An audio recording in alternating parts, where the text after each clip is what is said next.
Hoje eu posso afirmar com segurança e tranquilidade que os mestres das várias artes marciais e, claro, do Aikido,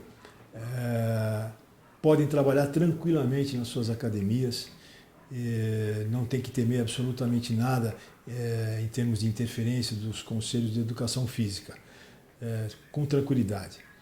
Mas me preocupo apenas com um futuro não muito distante, porque se o substitutivo que está tramitando na Câmara dos Deputados prosperar e se tornar lei, for aprovada, entrar em vigor, nos termos em que ele foi redigido agora, né, será realmente uma temeridade. Aí nós teremos que nos preocupar, todos os senseis, os mestres terão que se preocupar sim em tomar outras medidas, inclusive judiciais, para tentar impedir que aquela lei os atinja diretamente, né? Porque se os atingir, eles serão obrigados a se inscrever no mínimo como provisionados nos conselhos de educação física e pagar as taxas que são exigidas e eventualmente participar de cursos que muito provavelmente também serão exigidos a um custo financeiro um tanto quanto salgado, como é de costume acontecer. Então eu aproveitaria o ensejo para convocar a todos os artistas marciais, notadamente os mestres de Aikido, os profissionais de Aikido, das várias organizações, que passem a se preocupar mais com esse tipo de coisa, né? Passem a acompanhar a tramitação desse projeto, passem a enviar e-mails para os deputados, solicitando que fiquem atentos a essa situação e mostrando que os artistas marciais não precisam se submeter ao jugo de quem quer que seja e que arte marcial não é prática de educação física, efetivamente, tá certo? Vamos nos unir e vamos trabalhar para o benefício de todos. Obrigado.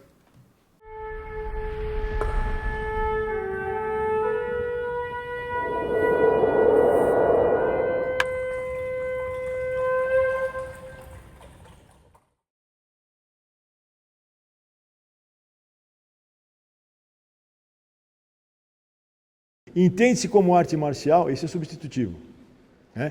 Entende-se como arte marcial, para os efeitos desta lei, o termo contemporâneo, né? Aspas, esportes de combate referindo-se a atividades esportivas derivadas de... o cara fez uma miscelânea, bagunçou todo o coreto, não diz absolutamente nada. Isso aqui, para um advogado, é um prato cheio. Se eu tiver que defender o conselho, qualquer academia de arte marcial, eu vou dizer, isso aqui não diz absolutamente nada, isso aqui não está dizendo nada. E dá para você combater. Agora veja o que eles colocaram. A capacitação técnica, isso é que me deixou puto. Não está gravando.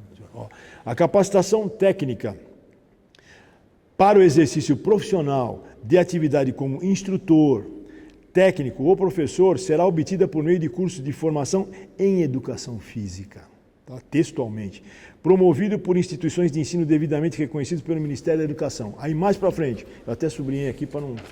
Mais para frente, artigo 4. Aqueles que na entrada em vigor desta lei estiverem comprovadamente exercendo a função de treinador ou instrutor em qualquer das modalidades oriundas das artes marciais, fica assegurado o direito de continuar atuando na respectiva modalidade, devendo se registrar no Conselho Regional de Educação Física na modalidade de provisionário. Entendeu? Então aí tá, e mais para o final, aqueles que se enquadrarem na condição de provisionado para os fins desta lei deverão efetuar seu registro no Conselho de Educação Física no prazo de 1 ano. Então, isso está tramitando, né? E isso é um perigo para os artistas marciais, que como eu entendem que não há necessidade de você ser formado em Educação Física ou estar registrado no Conselho de Educação Física para você continuar dando aula de uma arte que é milenar. Coisa que existe há séculos. Se esse projeto prevalecer, prosperar e se tornar lei, tudo isso que nós conseguimos vai ser jogado no lixo. Não poderá mais ser utilizado. Ou seja, as academias poderão ser fiscalizadas, nós teremos que nos registrar, mesmo sendo autograduados e sendo antigos na profissão de mestre de arte marcial e de Aikido, nós estaremos obrigados a nos registrar no Conselho de Educação Física como provisionados, pagar anuidades e todas as taxas que forem exigidas e nos submetemos à fiscalização desses conselhos que, obviamente, nada tem a ver com a atividade marcial. Continuo a dizer, para ser mestre de Aikido, não há necessidade nenhuma de ser formado em educação física, de maneira nenhuma. Reafirmo esse tipo de coisa, né?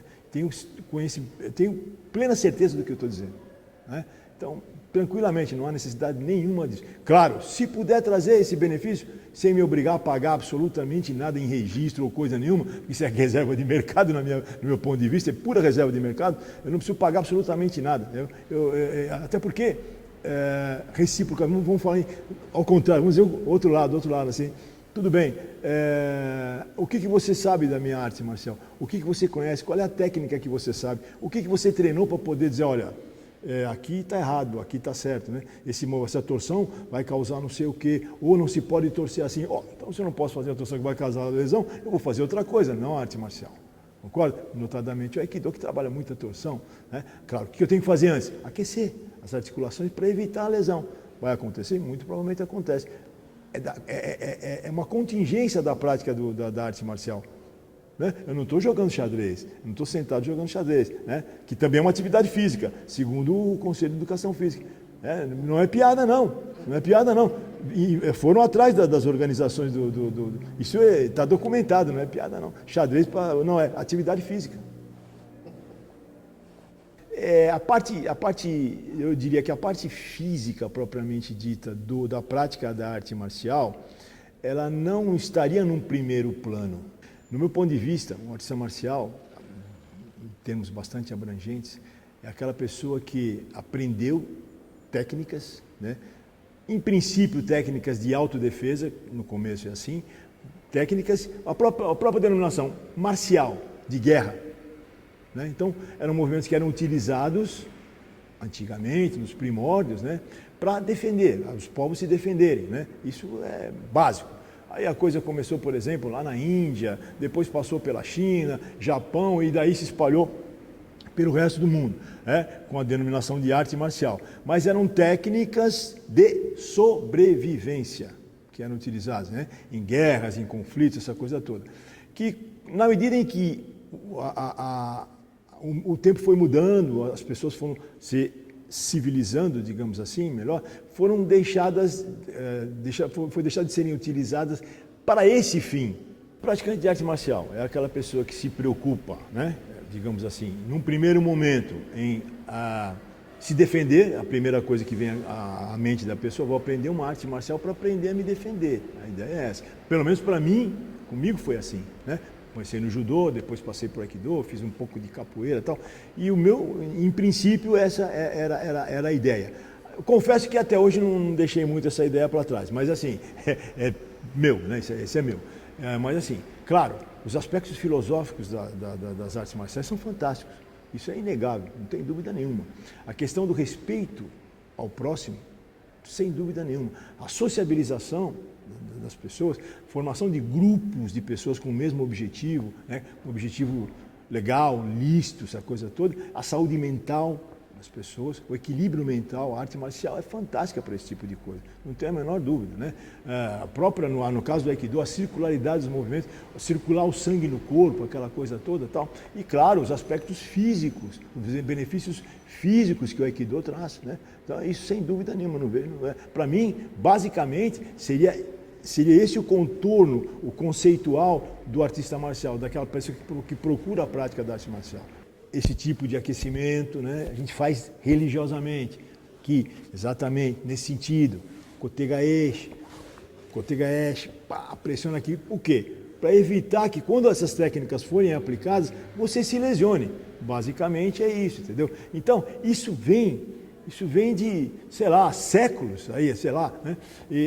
Décadas, mínimo, né? Décadas, muito antes de se falar em educação física, de se falar em legislação de educação física. E não foi desenvolvido à toa. Quem começou isso sabia o que estava fazendo efetivamente. Mas está desatualizado, hoje pode causar lesão. Ótimo, então traga esse conhecimento para os profissionais das artes marciais. Traga esse conhecimento. Né? Não obrigue simplesmente o profissional da arte marcial a se submeter ao jugo dos conselhos, porque, porque a lei obriga. Não. Chegou-se uma época, em algumas das reuniões das quais nós participamos, antes de entrar com as ações, aquela coisa toda, discutindo com o pessoal do próprio conselho, né? Chegou-se essa ideia. Poxa, o que vocês poderiam fazer, vocês do Conselho de Educação Física, os profissionais de Educação Física, poderiam fazer em benefício das artes marciais, em benefício do Aikido, né? Vocês poderiam contribuir, de que maneira? Entendo eu que para evitar lesões, para aquelas artes que são competitivas, para melhorar o desempenho do competidor, aquela coisa toda, o que vocês poderiam fazer? Nada foi feito, absolutamente nada foi feito, nem proposto. Foi uma ideia que foi colocada e se perdeu no ar. Ninguém encampou esse trabalho. Seria maravilhoso para mim ou para qualquer professor de arte marcial, né, ter um conhecimento científico, o que eu devo fazer fisicamente, o que eu não posso fazer, até onde eu vou machucar ou deixar de machucar, em que medida eu vou, esse tipo de atividade, de exercício, vai beneficiar o meu aluno. Né? Vai beneficiar a técnica, vai melhorar a técnica ou não. Isso seria interessante, claro que seria interessante, mas infelizmente...